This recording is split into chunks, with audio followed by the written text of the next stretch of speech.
Isekai is simple. Someone leaves their world and lands somewhere else with power they never had before. That's the formula. That's the genre. Leveling is not that. Jinwoo never left.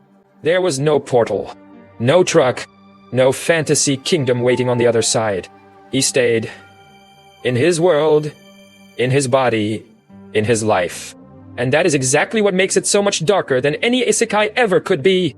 Because in isekai, the world changes around you.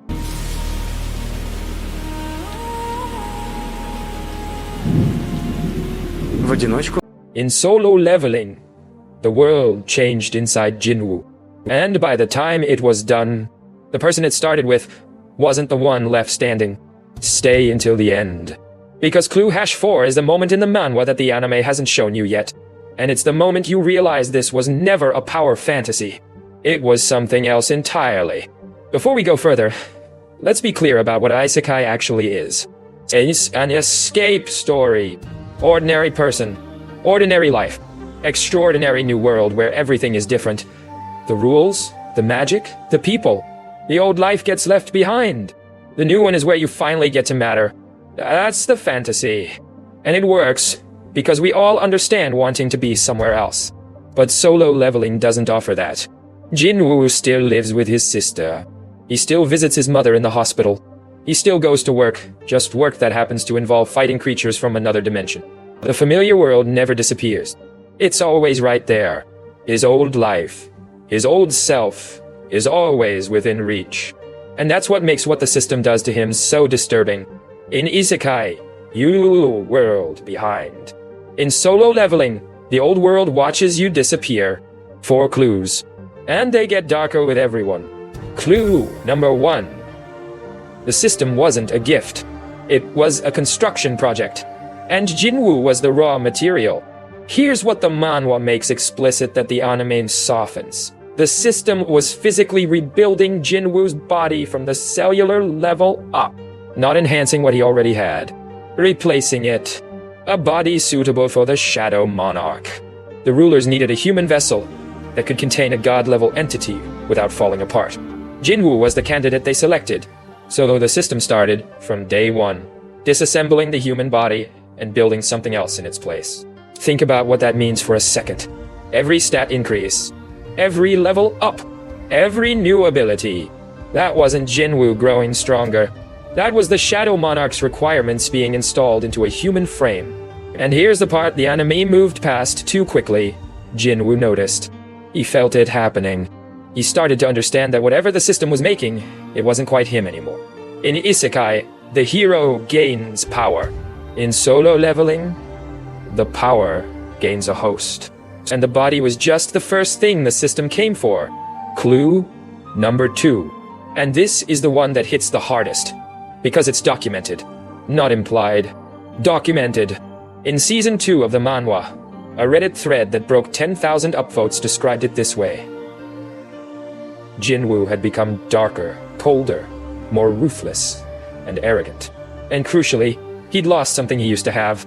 Something emotional. Something human. The manhwa shows this deliberately. Jinwoo starts noticing his own emotional erosion. He reflects on it. He acknowledges it to himself. He kills someone, and notices he doesn't feel the way he used to. He's in a situation that would have terrified him 6 months ago, and realizes the fear is just gone. In the anime, the writers gave him more moments of doubt, more internal conflict, more visible processing of what he's becoming, because they were making him more likable for a new audience. But the manhwa was telling a different story. The manhwa was documenting a man becoming aware in real time that the thing using his body was slowly turning down the parts of him that made him a person.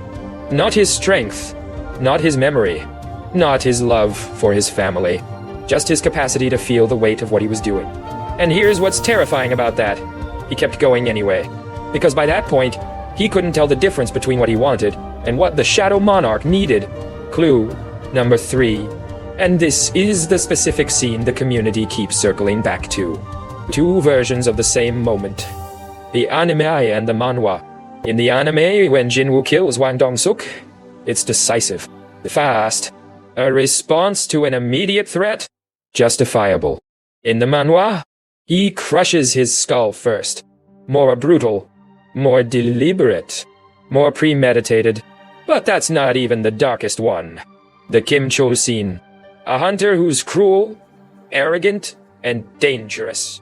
In the anime, Jinwoo kills him as a direct response to being attacked. Reactive. Self-defense. In the manhwa, Jinwoo tosses a sword Chul's way on purpose. To bait him into attacking. Not because he had to. Not because the system told him to. Because he wanted a stronger shadow for an upcoming fight. He orchestrated a man's death for a stat upgrade. And the scariest part of that scene isn't what Jinwoo did. It's how naturally he did it. No hesitation. No second thought. No emotional processing afterward. The man who stayed behind in the double dungeon to save one more person wouldn't have been capable of that. Something else was making that calculation. And by the ending of the manhwa, that something else was making most of them. Clue number 4. And this one the manhwa leaves open. Deliberately. By the end of solo leveling, Jinwoo has defeated every monarch, saved the world, returned to his family. The epilogue shows him living a quiet life, peaceful, surrounded by the people he loves. On the surface, a happy ending. But here's what the manga was building toward the entire time. A reviewer at Screen Rant put it this way, and the community hasn't stopped talking about it since. Even before the monarchs lost to Jinwoo, the new Shadow Monarch already feels omnipotent and omnipresent. He experiences emotions, but they seem performative. Not organic.